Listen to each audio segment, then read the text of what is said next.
저희에게 주신 하나님의 말씀은 여호수아서 1장 1절에서 9절까지 말씀인데요. 저하고 여러분이 한 절씩 교대로 읽으시겠습니다. 여호와의 종 모세가 죽은 후에 여호와께서 모세의 수종자 눈의 아들 여호수아에게 말씀하여 이르시되 내 종 모세가 죽었으니 이제 너는 이 모든 백성과 더불어 일어나 이 요단을 건너 내가 그들 곧 이스라엘 자손에게 주는 그 땅으로 가라. 내가 모세에게 말한 바와 같이 너희 발바닥으로 밟는 곳은 모두 내가 너희에게 주었노니 곧 광야와 이 레바논에서부터 큰 강 곧 유브라데 강까지 해쪽 속의 온 땅과 또 해지는 쪽 대해까지 너희의 영토가 되리라. 내 평생에 너를 능히 대적할 자가 없으리니 내가 모세와 함께 있었던 것 같이 너와 함께 있을 것임이니라. 내가 너를 떠나지 아니하며 버리지 아니하리니 강하고 담대하라. 너는 내가 그들의 조상에게 맹세하여 그들에게 주리라 한 땅을 이 백성에게 차지하게 하리라. 오직 강하고 극히 담대하여 나의 종 모세가 내게 명령한 그 율법을 다 지켜 행하고 우로나 좌로나 치우치지 말라. 그리하면 어디로 가든지 형통하리니 이 율법책을 내 입에서 떠나지 말게 하며 주야로 그것을 묵상하여 그 안에 기록된 대로 다 지켜 행하라. 그리하면 내 길이 평탄하게 될 것이며 내가 형통하리라. 함께 읽습니다. 내가 내게 명령한 것이 아니냐? 강하고 담대하라. 두려워하지 말며 놀라지 말라. 내가 어디로 가든지 내 하나님 여호와가 너와 함께 하느니라 하시니라. 아멘. 오늘 저희에게 주시는 하나님의 말씀입니다. 지난 주일날 정말 많이 고생하셨죠.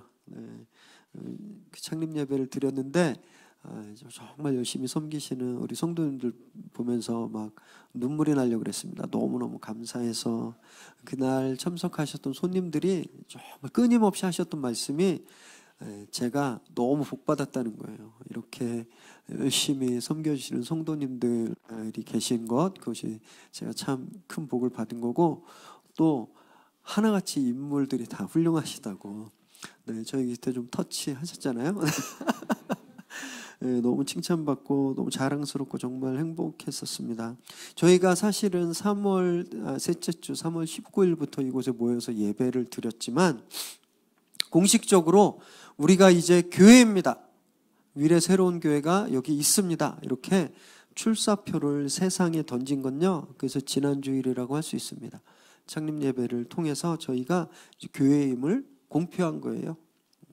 이제 메인 스타디움에 입장한 겁니다. 메인 경기장에 저희가 들어온 거예요. 그 전에 한 4개월 남짓한 이 시간이 한 3년쯤 된 것 같습니다. 저한테는 3년쯤 된 것 같아요.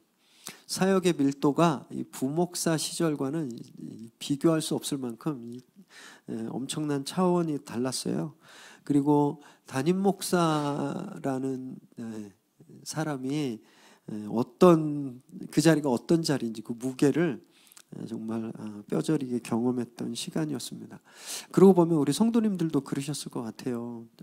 정말 입이 다 부르트도록 몸살을 2-3번 걸리실 정도로 그렇게 몸을 아끼지 않고 사역하셨잖아요. 이렇게 생각해 보았습니다. 이 시간 동안 우리가 교회를 개척하고 지금까지 오면서 한 석 달여의 시간 동안 우리를 가장 힘들게 한 것이 무엇이었을까? 무엇이 우리를 가장 힘들게 했을까? 저걸 한번 생각해 보았는데 저는 그것이 두려움이 아닐까? 생각을 해보았습니다. 개인적으로는요, 그렇게 좀 두려웠더라고요. 교회가 진짜 부흥할까? 10개의 교회가 개척하면 8, 9이 문을 닫는데요. 그렇게 문 닫는 8, 9개 중에 하나가 되면 어떡할까? 이런 두려움이 있었어요. 이 위례 지역이 모든 물가가 거의 강남 수준인데 과연 유지할 수 있을까? 전도가 안 되면 어떡하지? 성도님들이 안 오시면 어떡하지? 막 이런 두려움이 제 안에 있었다는 겁니다. 우리 성도님들도 그런 두려움이 있으셨을 거예요. 과연 김용종 목사를 믿을 수 있을까? 괜히 옛날처럼 저 목사님 믿고 개척교회 하다가 상처당하지 않을까? 설교는 제대로 할까? 교회가 부흥이 안 되면 그러다가 막 어려워지면 괜히 나만 고생하는 거 아닐까? 나 괜히 왔나? 이런 미래에 대한 불확실함, 불투명한 어떤 그림에 대해서 저희들이 그렇게 두려움을 가지고 있었다는 겁니다. 저희는 이제 워밍업을 마치고요. 이제 전쟁터에 이제 투입됐습니다. 지난주를 통해서 이제 저희는 정식적인 메인 경기에 딱 입장한 거예요. 사탄은 지금까지는 그냥 봐줬습니다. 봐줬어요. 너희가 뭘 할 수 있겠어. 뭐 해봤자 뭘 하겠어. 그런데 이제 메인 전쟁에서는요, 저희를 절대 봐주지 않을 거예요.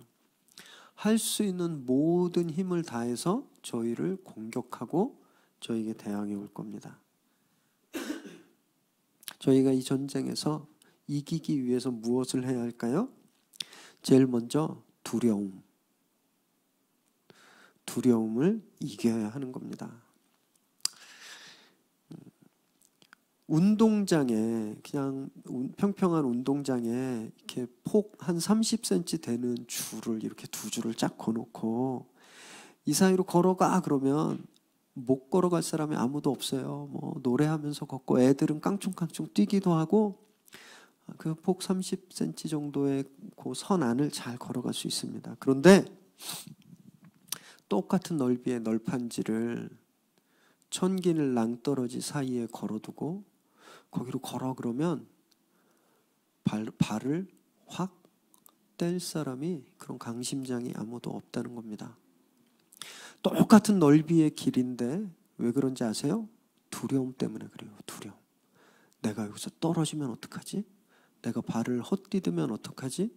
이 두려움이 절벽 사이에 놓여 있는 그 길을 걷지 못하게 만든다라는 거예요.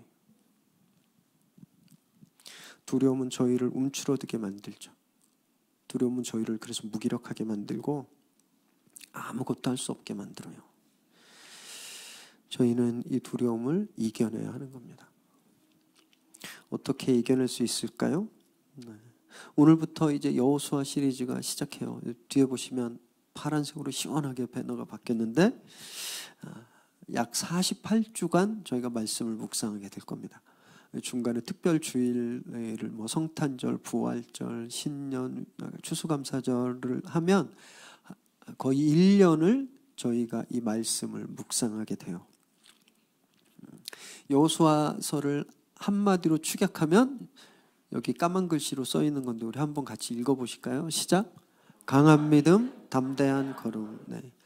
강한 믿음이 있어서 담대하게 걸어갈 수 있었던 그 여호수아, 저희가 그 여호수아를 함께 살펴볼 거예요. 그러면서 저희가 어떻게 해야 우리 안에 이 독버섯처럼 늘 우리 피어나서 우리를 꼼짝달싹 못하게 하는 이 두려움을 어떻게 이겨낼 수 있을까?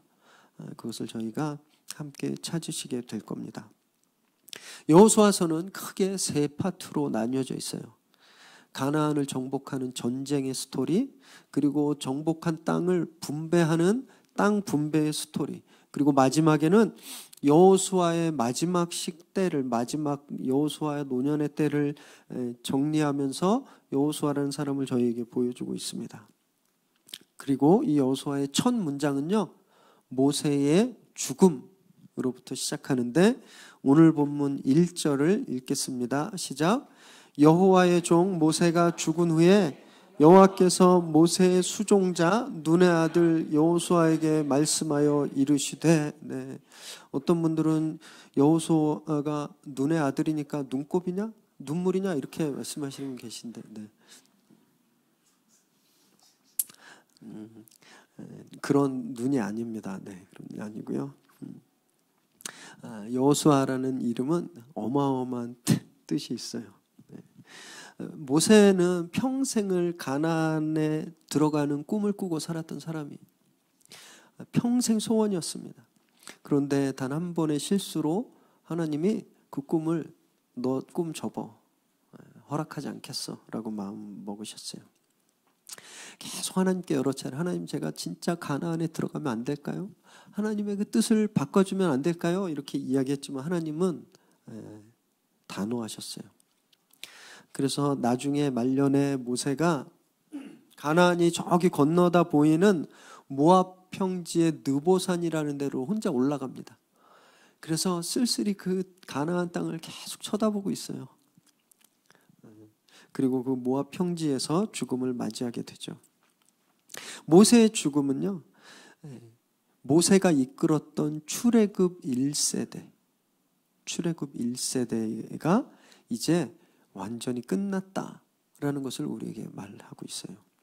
그리고 이제 광야에서 태어나고 광야에서 훈련받아서 완전히 DNA가 다른 이 2세대 이스라엘 백성들의 시대가 시작됐다라는 것을 저희에게 보여주고 있는 거예요. 그래서 모세가 죽자 여호수아가 시작하는 거예요.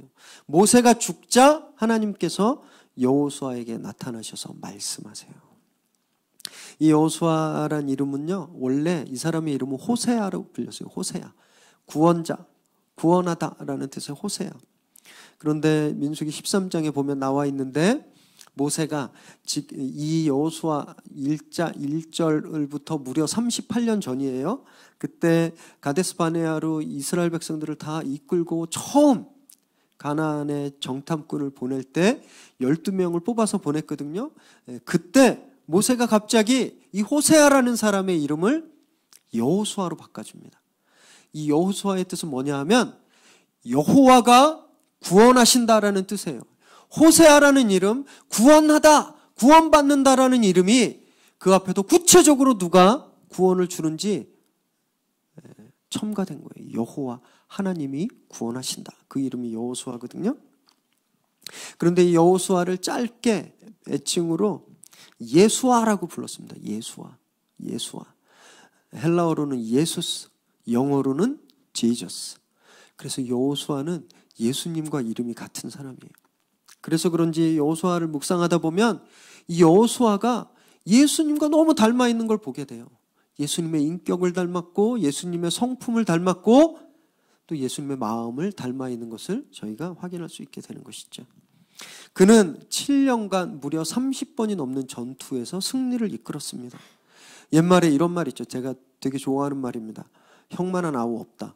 왜냐하면 제가 제일 집에서 맞이기 때문에 저만한 동생들은 없어요. 또는 그 구관이 명관이다 이런 말 있죠. 전임자보다 뛰어난 후임자는 없다라는 거예요. 그런데 이 여호수아는 청출어람이었습니다. 청출어람. 그 후임자가 훨씬 더 뛰어난 능력을 발휘했던 그런 케이스예요. 가나안 정복, 이제 메인 게임에 들어가서 메인 스타디움에서 날마다 이겼습니다. 그리고 그 땅을 차지했던 사람이었어요. 그런데 과연 그가 처음부터 훌륭한 리더였는가? 그러지 않았어요. 1절에 보니까 여호수아를 뭐라고 이야기하냐면 모세의 수종자라고 되어 있어요. 다른 번역에서는 모세의 몸종이었다고 되어 있습니다. 군대로 치면요 당번병 같은 거예요. 중대장, 대대장 옆에서 당번병. 이 전문 용어로 따까리라고 하거든요. 심부름 해주는 사람, 물 떠와 그러면 물 떠다 주는 사람, 내 옷 어디 있어 그러면 세탁소에서 옷 찾아주는 사람, 신발에 흙이 묻으면 물광불광 내주는 이런 당번병, 이런 몸종. 여호수아가 그런 사람이었어요. 여호수아가. 그런데 그가 이런 심부름꾼에 불과했던 그가 어떻게 이 출애굽 2세대를 이끄는 탁월한, 그리고 가는 곳마다 승리를 이루어냈던 탁월한 리더가 될 수 있었는가? 그것은요, 그가 제일 먼저 두려움과의 싸움에서 이겼기 때문입니다. 이겼기 때문이에요. 오늘 1절에서 9절까지 말씀 중에 똑같은 말씀이 3번 반복되는 게 있는데 6절, 7절 그리고 9절이에요. 뭐냐 하면 강하고 담대하라. 하나님이 여호수아에게 똑같은 말을 3번 하셨어요. 강하고 담대하라, 강하고 담대하라, 강하고 담대하라. 여러분 집에서 숙제를 매일매일 안 해가고 학교 갔다 오면 맨날 놀고 잘 때까지 숙제 안 하는 애한테 엄마가 제일 많이 하는 말이 뭐예요? 숙제해라. 숙제. 그런데 학교 갔다 오면 손부터 씻고 책상에 앉아서 숙제하고 예습복습까지 딱 끝내는 아이한테는 엄마가 숙제해라 얘기할까요? 안 해요. 하나님이 이 짧은 구절에서 여호수아에게 두려워하지 말라, 담대하라 이렇게 3번씩이나 말씀하신 이유는 이때 여호수아가 너무너무 두려워하고 있었기 때문이에요. 완전히 멘탈 붕괴, 멘붕의 상태였어요. 태산처럼 의지했던 모세 선생님이 이제 돌아가신 거예요. 모세가 누구였어요? 하나님을 독대했습니다. 하나님을 얼굴을 보고 만났던 사람이고 지팡이로 홍해를 가르고 바위에서 물이 나게 하고요. 심지어는 하나님의 벌을 물리기까지 하신, 하나님의 진로를 물리기까지 하신 그런 능력이 있었던 위대한 스승이었어요. 지금 이제 이게 요단강을 건너서 가나안을 정복해야 되는데 저 거대한 민족들과 전쟁을 해야 되는데 명령을 내려주실 분이 돌아가신 거예요. 하나님의 말씀을 받아야 될 분이 좀 안 계신 거예요. 의지할 대상이 사라졌어요. 조언을 구할 대상도 사라졌어요.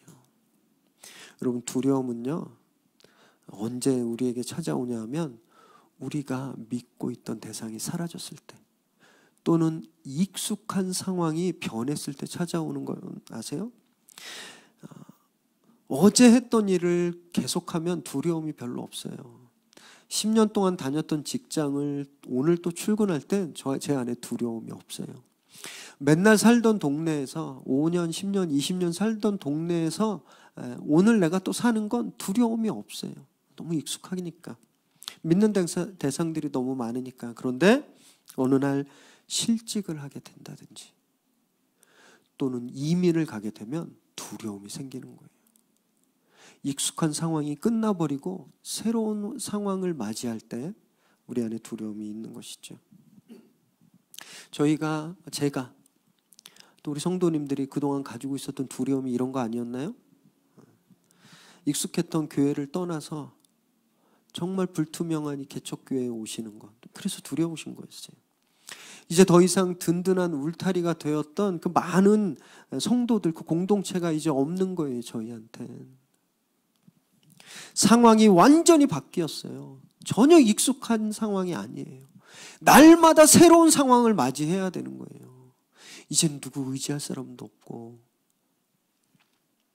이제 내가 가서 찾아가서 우는 소리 할 사람도 없는 거예요. 그러니까 우리 안에 두려움이 시작되는 거예요. 하나님이 이렇게 두려움에 사로잡혀 있었던 여호수아에게 이렇게 말씀하셨어요. 우리 2절과 3절 읽습니다. 시작. 내 종 모세가 죽었으니 이제 너는 이 모든 백성과 더불어 일어나 이 요단을 건너 내가 그들 곧 이스라엘 자손에게 주는 그 땅으로 가라. 내가 모세에게 말한 바와 같이 너희 발바닥으로 밟는 곳은 모두 내가 너희에게 주었노니. 그렇게 두려워하고 있던 여호수아에게 하나님이 하신 말씀이 이제 그 두려운 자리에서 일어나라 그랬어요. 일어나라. 그리고 내가 준 땅으로 들어가라. 두려워할 이유가 아무것도 없다라고 말씀하시는 거예요. 왜냐하면 그 땅은 이미 아주 오래전부터 주어진 땅이었기 때문이라는 거예요. 요 9절 3절에 끝에 주었노니를 영어로 보면요, will give라고 되어 있어요. I will give. 미래 시제로 번역되었는데 사실 원어적인 해석은요, 한글 성경이 훨씬 가깝습니다. 한글 성경에는 주겠다가 아니라 주었다라고 되어 있어요. have given, 이미 주어진 거예요. 하나님께서 이 땅을 미리 줘버리셨다는 거예요. 그래서 그냥 발바닥으로 요란하게 하지 말고 그냥 발바닥으로 가서 밟으면 그 땅을 소유하게 된다.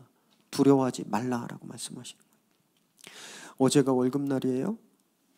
진짜가 아니고 월급날이에요. 근데 오늘 아침에 은행 가기가 너무 두려운 거예요.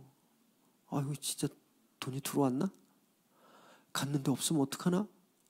벌벌벌 떨리는 거예요. 그 뱅크머신, ATM 머신 앞에서 이 현금 인출 카드를 넣을 수가 없는 거예요. 너무 두려워서. 이거 진짜 돈이 있을까 없을까? 그런 분 계세요? 안 계시죠. 네. 월급날이 기다려지고 그날 되면 기쁘시잖아요. 왜? 내가 지금 보이지 않지만 내 잔고엔 지금 한 달 동안 일했던 그 수고가 들어와 있기 때문에. 그래서 제가 매월 20일을 참 너무 즐거워해요. 네. 들뜬 마음으로 우리가 그렇게 계좌에서 돈을 꺼내시잖아요. 개척 준비하면서 제가 딱 오늘 이 두려움에 떨던 여호수아 같았습니다. 막막했어요. 이제 어떻게 해야 될지. 그때는 이 장소가 1월에 계약됐는데 작년 10월, 11월에는 어디를 해야 될지, 위례가 어떻게 생겼는지 막 캄캄했어요. 막 걱정되고 두려우니까 막 사람들이 떠오르는 거예요. 사람들이. 누구는 나하고 진짜 오랫동안 사역을 했으니까 내가 가서 도와주세요. 그러면 내가 와서 같이 개척해 주겠지. 또 어떤 분은 입만 열면 우리는 흩어지는 교회가 돼야 됩니다. 우리는 다 이렇게 분리 개척해야 됩니다. 막 이렇게 얘기하고 다녔으니까 그분에게 가서 우리가 첫 개척교회니까 같이 하시겠어요? 이러면 그럽시다 이러고 오실 거라고 생각했어요. 그래서 누구를 찾아가면 될까? 누구한테 도와달라고 그러면 될까? 막 그러고 있는데 하나님이 어느 날 기도하는데 제 마음을 손가락으로 쿡 찔르시는 거예요. 너 그냥 가. 거기 가면 내가 준비한 예배자들이 있어. 그래서요, 제가 즉시 결단했습니다. 제가 하나님한테 그렇게 약속했어요. 제 입으로 그 누구에게도 가서 저하고 같이 개척해 주시겠어요? 개척 멤버로 오시겠어요? 이렇게 이야기하지 않기로 했어요. 그리고 정말 아무한테도 안 했습니다. 날짜는 가는데 그래도 안 했어요. 그런데 진짜 하나님이 정말 좋은 멤버들을 붙여주시더라고요. 그래서 그분들이랑 기도하고 위례 왔더니 진짜 위례에 예배하는 예배자들을 보내셨어요. 희진이네 왔을 때 그래서 너무너무 기뻤어요. 우연히 온 것 같으시지만 절대 우연이 아니라는 거예요. 하나님이 저한테 주신 말씀을 제가 눈으로 확인하니까 그 기쁨이 말로 표현할 수 없는 거예요. 하나님이 여호수아에게 이스라엘에게 그렇게 하시겠다고 말씀하시는 거예요. 4절에서 6절 말씀을 한번 읽습니다. 시작. 곧 광야와 이 레바논에서부터 큰 강 곧 유브라데 강까지 해쪽 속의 온 땅과 또 해지는 쪽 대해까지 너희의 영토가 되리라. 내 평생에 너를 능히 대적할 자가 없으리니 내가 모세와 함께 있었던 것 같이 너와 함께 있을 것임이니라. 내가 너를 떠나지 아니하며 버리지 아니하리니 강하고 담대하라. 너는 내가 그들의 조상에게 맹세하여 그들에게 주리라 한 땅을 이 백성에게 차지하게 하리라. 하나님이 가나안의 남쪽부터 북쪽까지 서쪽에서 동쪽 끝까지 이 땅을 다 너희에게 주었다라고 했어요. 그것만 해서 멈춘 것이 아니라 6절에 보면 내가 너희 조상에게 그냥 한번 해봤는데 이게 아니라 내가 너희 조상에게 맹세했다 그랬어요. 내가 내 이름을 걸고 맹세했다. 그 땅을 주겠다고. 그것을 너희가 차지하게 할 거다. 이 말씀을 제가 묵상하는데 이 말씀이 제 안으로 확 박히면서 단어들이 이렇게 바뀌는 거였어요. 한번 떼어줘 보세요. 네. 우리 한번 읽어볼까요? 시작. 복정역부터 남한산성까지, 산성역부터 마천역까지, 성남, 송파, 하남이 다 위례 새로운 교회의 영역이 되게 하겠다. 평생에 위례 새로운 교회를 대적할 자가 없을 것이니 모세와 여호수아와 함께 했던 것처럼 위례 교회와 함께 하겠다. 떠나지도 않고 버리지도 않겠다. 강하고 담대해라. 위례 지역이 구성되기 전부터 너희에게 주려고 했던 땅을 차지하게 하겠다. 그래서 막 이렇게 팍 오는데 너무 막 흥분되고 기분 좋은 거예요. 그래서 하나님 이 땅이 어떻게 생겼나요? 그래서 전능하신 네이버 지도에 딱 찾아봤습니다. 한번 띄워주세요. 네, 이렇게 생겼어요. 네, 이렇게 이쪽 그 왼쪽이 폭정역, 오른쪽에 남한산성이 있고 아래 산성역이 있고 저 위로 하남시까지 이 지역을요 하나님이 옛날부터 여기 도시가 생기기 전부터 하나님이 이 지역을 미래 새로운 길을 위해서 주겠다고 맹세하셨다라는 거예요. 두려워할 이유가 있으세요? 뭐가 무서우세요? 이곳에 있는 20만이라는 영혼을 하나님이 저희에게 그렇게 주셨다는 겁니다. 저희는 그냥 현금 인출 카드 꺼내서 ATM 머신에 넣고 인출하면 된다는 거예요. 저희를 지금 보면 여호수아 같아요. 이제 모세가 없어서 기댈 벽도 없고 의지할 대상도 없는 그냥 이렇게 조그만 공간에 옹기종기 모여서 예배드리고 있는 그저 그런 특별할 것 없는 개척교회지만 하나님께서 이미 저렇게 어마어마한 캔버스를 저희 앞에 준비해 놓으셨다는 거예요. 저희는 붓을 들어서 물감을 찍어서 색칠만 하면 다 저희 땅이 된다는 겁니다. 믿으세요? 7절과 8절을 계속해서 읽습니다. 시작. 오직 강하고 극히 담대하여 나의 종 모세가 내게 명령한 그 율법을 다 지켜 행하고 우로나 좌로나 치우치지 말라.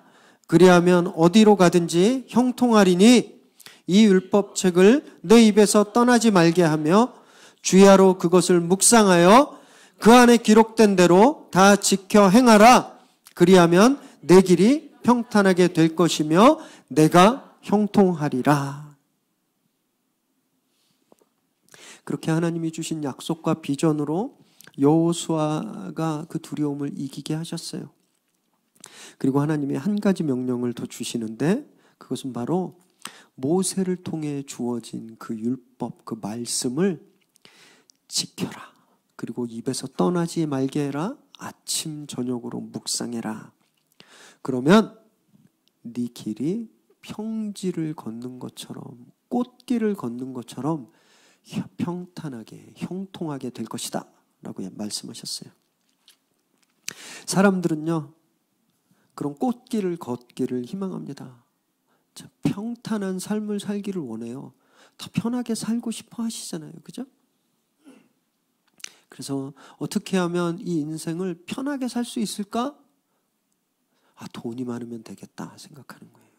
그래서 돈을 벌면 내 인생이 평탄해지겠구나. 그래서 열심히 돈을 벌어요. 수단과 방법을 가리지 않고 돈을 긁어모으죠.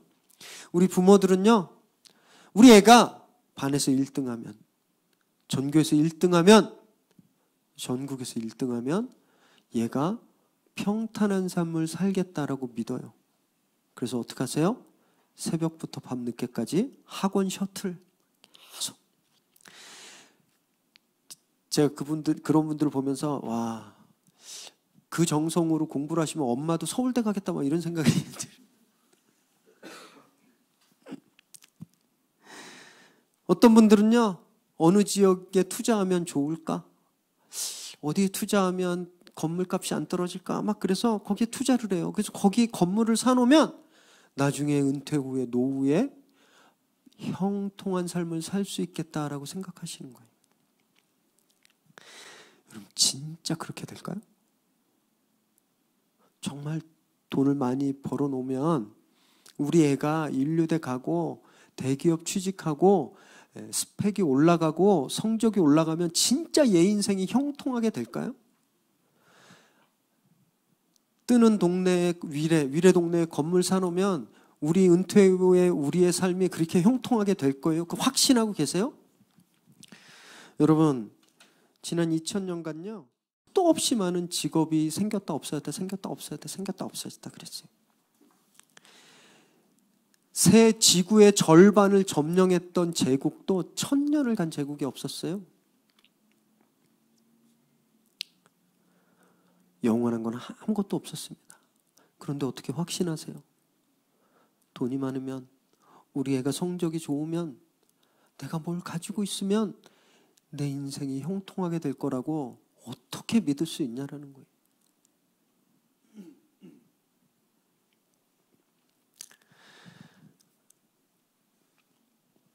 세상은 다 그렇게 변했는데 수천 년 동안 변하지 않은 것이 단 하나가 있습니다. 4,000년 전이나 2,000년 전이나 200년 전이나 어제나 오늘도 그 가치가 하나도 변하지 않은 것, 그것이 바로 성경이에요. 성경. 성경은 5,000년 전에도 500년 전에도 5일 전에도 지금도 계속해서 사람들의 운명을 바꾸고 있어요. 성경은 그런 능력을 하나도 잃어버리지 않았다라는 거예요. 제국들도 사라져갔고 나라도 사라져갔고 직업도 없어지고 동네도 수없이 망하고 흥하고 바뀌어갔지만 성경 말씀은 단 한 번도 사라져 본 적이 없다라는 거예요. 그래서 이사야가 이렇게 말했어요. 이사야 40장 8절 말씀 시작. 푸른 마르고 꽃은 시드나 우리 하나님의 말씀은 영원히 서리라 하니, 이사야는 2800년 전, 지금으로부터 2800년 전에 살았던 선지자였어요. 그가 그때 이야기하는 거예요. 우리 모든 인생은 한철 잠깐 폈다 가는 풀 같은 거야. 잠깐 폈다가 지는 꽃 같은 거야. 하지만 하나님의 말씀은 영원히 지지 않는 진리의 말씀이다라고 이야기했어요. 2800년 전에 말씀했던 그 말씀이 지금까지도 그렇게 살아서 우리에게 역사하고 있다는 거예요. 여러분, 문제가 풀리기 원하세요? 정말 인생의 답을 찾고 싶으세요? 어떻게 하면 우리 아이가 성공할 수 있는지, 아니면 어떻게 해야 지긋지긋한 돈 걱정에서 벗어날 수 있는지, 어떻게 해야 내가 이 지독한 외로움과 나를 막 꼼짝달싹 못하게 만드는 감옥 같은 이런 상황에서 탈출할 수 있는지, 어떻게 하면 내가 평탄하고 형통한 삶을 살 수 있는지 진짜 궁금하시면 말씀으로 돌아오십시오. 말씀. 영원히 한결같은 그 말씀. 지금도 사람들의 운명과 인생을 바꾸는 그 말씀. 그 말씀을 묵상하고 그 말씀을 가슴에 품고 그 말씀대로 따라 살면 우리의 길이 형통해진다는 거예요. 못 믿으실까요? 성경이 뭔데? 뭐 성경엔 컴퓨터 얘기도 없고 비행기도 없고 성경에 우주 얘기도 없고 지금 나노 테크놀로지가 얼마나 발전했는데 이 성경이 내 문제를 어떻게 해결해? 요한복음 1장 1절 그리고 14절을 우리가 함께 읽습니다. 시작. 태초에 말씀이 계시니라. 이 말씀이 하나님과 함께 계셨으니 이 말씀은 곧 하나님이시니라. 말씀이 육신이 되어 우리 가운데 거하심에 우리가 그의 영광을 보니 아버지의 독생자의 영광이요 은혜와 진리가 충만하더라. 그 말씀, 수천 년간 빛을 잃지 않았던 그 말씀이 바로 예수 그리스도이기 때문에 그래요. 예수님이 누구신가요? 죽음을 해결하신 분이에요. 이 세상에 그 누구도 죽음의 문제를 해결할 수 없었어요. 이 죽음이라는 것을 극복할 사람이 역사상 단 한 명도 없었어요. 오직 예수님만이 이 죽음의 문제를 해결하셨거든요. 죽음을 해결하신 분이 못 해결할 문제가 뭐가 있겠어요? 여러분, 호텔에 가면 호텔 매니저는요 특별한 키가 있습니다. 마스터 키인데 이거는 못 여는 문이 없어요. 다 여는 거예요. 여러분, 예수님이 그런 우리 인생의 마스터 키라는 거예요. 열지 못할 문제가 없으신 분, 그분이 예수 그리스도라는 거예요. 그래서 우리가 예수님을 품고 예수님의 말씀을 날마다 묵상해서 우리의 입에서 예수의 언어가 나오고 예수님을 따라 살 때 우리 인생이 형통하게 되고 평탄케 되고 문제가 해결된다라는 거예요. 바로 이것이 우리가 두려워하지 않을 수 있는 이유라는 겁니다. 바로 이것이 우리가 강하고 담대할 수 있는 근거라는 거예요. 이제 말씀을 마치겠는데요. 제가 설교 스케줄을 짜고 말씀을 묵상하면서 저 혼자만 경험했던 특별한 간증이에요.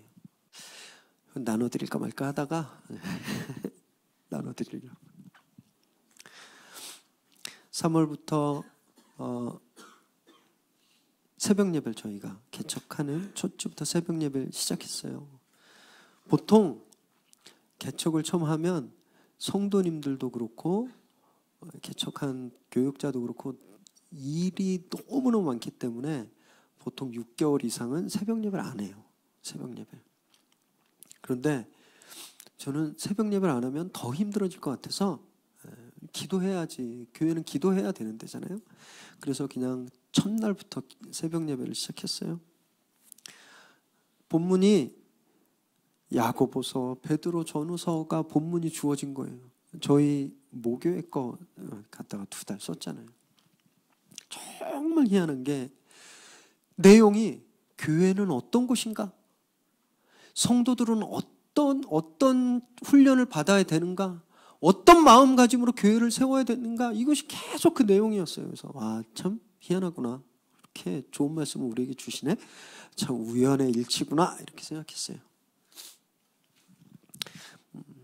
여호수아 설교를 해야겠다라고 맘먹은 건 작년도 11월이었습니다. 11월. 이렇게 교회 개척을 준비하면서 나름대로 시간표를 이렇게 짰어요. 그래서 처음에 교회를 개척 시작하면 예배를 좀 먼저 회복했으면 좋겠다. 그래서 예배에 대한 주제 설교를 하고 그리고 교회 비전을 나누고 그러면 창립 예배쯤 될 테니까 그때부터는 여호수아 가나안 땅에 들어갔던 그 여호수아를 묵상하면서 우리도 그렇게 진군하면 좋겠다 이렇게 생각해서 스케줄을 딱 짜놨어요. 6월이 돼서 저희가 큐티 책자를 바꿨잖아요. 민수기 말씀이더라고요. 민수기 말씀. 민수기하고 여호수아는요, 뗄래야 뗄 수 없는 관계가 있어요. 민수기는 한마디로 말하면 실패한 정복기예요. 가데스 바네아의 가나안을 정복하러 갔다가 실패하죠.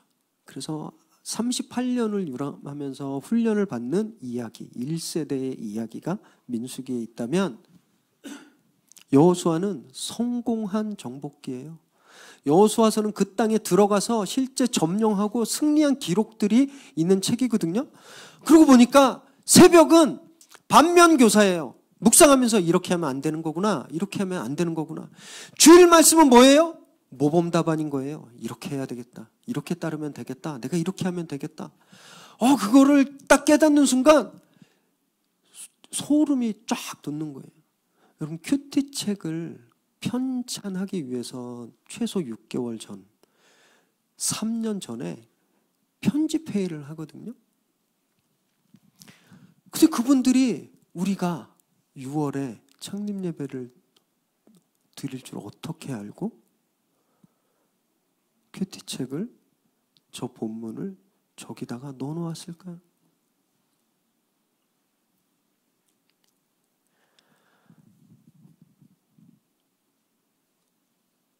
하나님께서 이 위례 새로운 교회의 개척을 미리 하시고 그 스케줄도 다 아시고 여러분 이 큐티를 편찬해낸 저 출판사의 편집위원들 그 편집회의 과거부터 계속 이어져 오던 그 순서들까지 하나님이 다 디자인하셨다라는 거예요. 전율이 막 쫙 왔어요. 그 책을 만들기 위해서 모였던 신학대학교의 교수님들 그리고 저 책을 인쇄해냈던 출판사들 저 책을 유통하는 서점들 이 모든 사람들이 우리는 보이지 않지만 우리를 둘러싼 모든 사람들이 위례새로운교회를 위해서 아주 오래전부터 하나님의 계획 아래 그렇게 자신들의 일을 담당해 왔다는 거예요.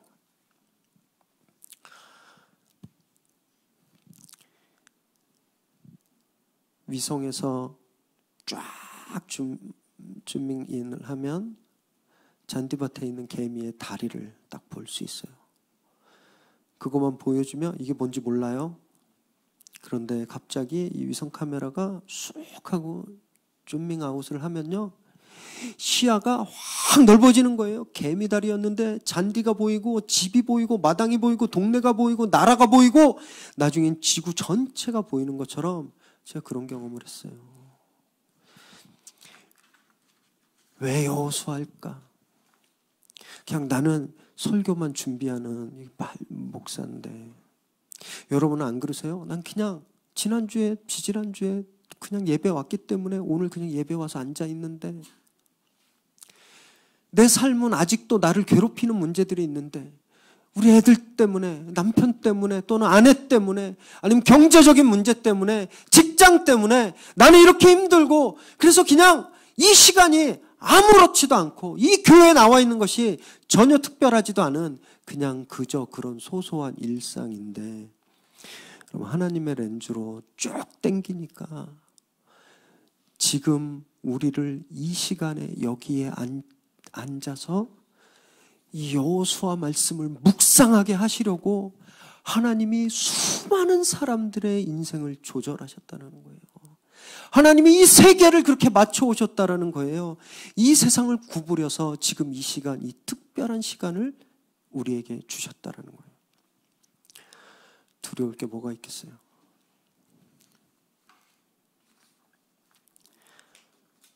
이 세상의 중심이 바로 나라고 하나님이 말씀하시는 거예요. 내가 너를 위해서 이 세상을 움직였다. 너 그렇게 힘들지만 울지 마. 두려워하지 마. 겁내지 마. 내가 너를 위해서 이 세상을 움직였어. 너 아무것도 못할 것 같지? 아무 힘도 없는 것 같지? 할 수 있는 게 없는 것 같지? 두려워하지 마. 믿어. 왜? 내가 너를 위해서 온 세상을 다 움직여왔다라고 하시는 겁니다. 여호수아가 이 말씀으로 그 자리에서 일어났어요. 그리고 백성들에게 명령합니다.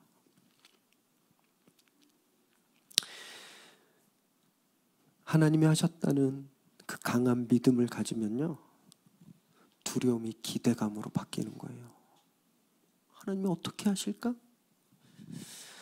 불평이 감사로 바뀌는 겁니다. 하나님, 왜 나는 이거밖에 안 돼요? 왜 내 형편은 이거밖에 안 돼요가 아니라, 하나님 너무 감사해요. 하나님 나를 위해서 이 세상을 움직이셨군요. 불안함이 소망으로 바뀌는 거예요. 하나님 이제 우리를 어디로 데려가실 건가요? 하나님 그곳이 얼마나 좋은 곳인가요? 그래서 저희는 담대한 걸음, 담대하게 걸을 수 있게 되는 겁니다. 앞으로 1년간 저희 여호수아서를 묵상하실 거예요. 구절구절들마다 곳곳에 이들의 승리의 기록들이 적혀져 있어요. 너무 막 가슴이 진짜 막 터질 것 같아요. 왜냐하면 그 승리의 기록이 그냥 거기에 적혀서 끝나는 것이 아니라 나의 걸음에서 그대로 되풀이될 거라는 확신이 있기 때문에 그렇습니다. 기대하십시오. 여러분 소망을 품으세요. 하나님께서 매주 저에게 또 여러분 각자에게 특별히 준비하신 맞춤 메시지가 이제 전달될 겁니다. 소유하시고 승리하시는 저 여러분 되시길 주님의 이름으로 축원합니다. 기도하겠습니다.